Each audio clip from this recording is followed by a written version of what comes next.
Online বিজনেসের প্রতিযোগিতার এই যুগে এসে আপনি যদি আপনার কাস্টমারকে প্রোটেক্ট করতে না পারেন, দিন শেষে আপনি যত যাই করেন না কেন, আপনি হারাই যাবেন। বিজনেসে সাস্টেইনেবল একটা গ্রোথ নিয়ে আসতে পারবেন না। তাহলে সমাধান কি?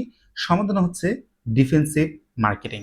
ডিফেন্সিভ মার্কেটিং হচ্ছে এমন একটা সিস্টেম, যে সিস্টেমের মাধ্যমে আপনি আপনার যে কাস্টমার বেসটা আছে, ওই কাস্টমার বেসটাকে প্রোটেক্ট করেন। পাশাপাশি আপনি নতুন কাস্টমার অ্যাকুইজিশন করেন। যে বিজনেস তার কাস্টমার বেসকে প্রোটেক্ট করতে পারে এবং সেই কাস্টমারের কাছে বারবার প্রোডাক্ট সেল করতে পারে, ওই বিজনেসে কিন্তু অনেক বেশি প্রফিট জেনারেট করে এবং দিন শেষে সাস্টেইনেবল একটা গ্রোথ নিয়ে আসতে পারে। প্রশ্ন হচ্ছে এই কাজটা করবেন কিভাবে? অনেক উপায় আছে। আমি ৩ টা উপায় শেয়ার করছি। Number 1, customer retention.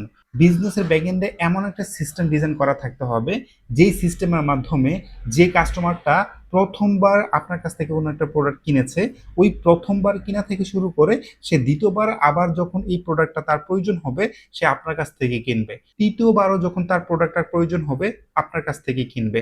এভাবে বারবার আপনার কাছ থেকে সে একই প্রোডাক্ট কিংবা অন্য প্রোডাক্ট কিনবে। Number 2, switching ভেরিয়ার creation. অর্থাৎ আপনাকে এমন কিছু ভেরিয়ার তৈরি করতে হবে, যাতে করে কম্পিটিটররা চাইলেই খুব সহজে আপনার কাস্টমারকে নিয়ে যেতে পারবে না। আপনি যে প্রোডাক্ট কিংবা যে নিশে কাজ করতেছেন, ওই একই নিশে কিংবা একই প্রোডাক্ট নিয়ে প্রতিদিন অসংখ্য নতুন নতুন কম্পিটিটর এন্টার করতেছে। আর পুরাতন কম্পিটিটররা তো মার্কেটে অলরেডি আছেই। সো এই কম্পিটিটিভ মার্কেটে আপনি যদি টিকে থাকতে চান, তাহলে কিন্তু অবশ্যই আপনাকে আপনার কাস্টমার বেসটাকে ধরে রাখতে হবে। এখন কাস্টমার কেন আপনার কাছে থাকবে? একই প্রোডাক্ট আরো অসংখ্য জায়গায় এভেলেবল থাকার পরও তাদের কাছ থেকে না কিনে আপনার কাছ থেকেই কেন কিনবে? এই যে কেন কিনবে, এটার জন্য আপনাকে কিছু ভেরিয়ার তৈরি করতে হবে। যে ভেরিয়ার গুলার কারণে কম্পিটিটররা চাইলেই খুব সহজে আপনার কাস্টমারকে তারা নিয়ে যেতে পারবে না। Number 3, brand mode building. আপনাকে এমন কিছু তৈরি করতে হবে যেটা কম্পিটিটররা চাইলেই খুব সহজে কপি করতে পারবে না।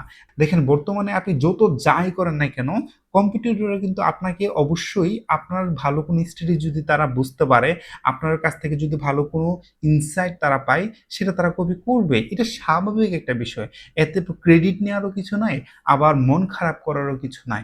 কারণ যারা গ্রোথ মার্কেটিং কিংবা বিজনেস গ্রোথ নিয়ে কাজ করে, তারা প্রতিনিয়ত মার্কেট রিসার্চ করে, মার্কেট থেকে নতুন নতুন ইনসাইটগুলো বের করে এবং সেই ইনসাইটগুলো নিজের বিজনেসে ইমপ্লিমেন্ট করে। সো ওই পয়েন্ট অফ ভিউ থেকে আপনি যে কাজগুলো করছেন, যদি সেখান থেকে ভালো কোনো ইনসাইট তারা পেয়ে থাকে, সেই ইনসাইটগুলো কম্পিটিটররা তাদের বিজনেসে অবশ্যই ইমপ্লিমেন্ট করবে। এই পয়েন্ট অফ ভিউ থেকে আপনি যদি কপি পেস্ট থেকে বাঁচতে চান, আপনাকে এমন কিছু তৈরি করতে হবে যেটা কম্পিটিটররা চাইলেই খুব সহজে কপি করতে পারবে না। আগামীকাল আরেকটা লেসন শেয়ার করব। সো এই রিলসটি সেভ করে ফলো করতে ভুলবেন না। আসসালামু আলাইকুম।